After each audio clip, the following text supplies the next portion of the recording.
Welcome to Sweet Life Beat Life. We hope this video helps. You start by enabling Quick Share and the required radios. This gives the connection permission to form. Once done, position both devices close, about 3 meters, and keep screens awake so the session doesn't time out. Now select the files you want, tap Share, choose Quick Share, and pick the recipient. You're initiating the handshake. Do not switch apps. This first step reduces delays and forces the phone to allocate resources for a fast, stable transfer.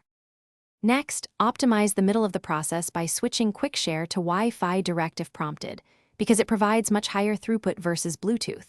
Close background apps and pause Cloud Sync or VPN since they compete for bandwidth and CPU.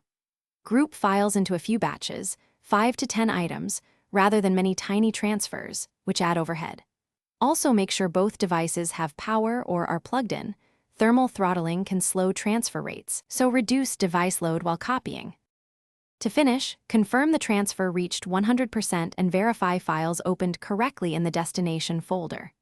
Once successful, clear any lingering transfer notifications to free resources.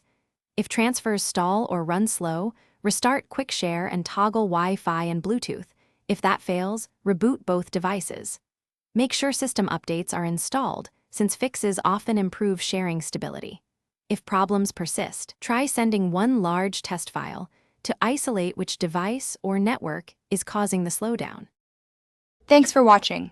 Consider subscribing if we helped you.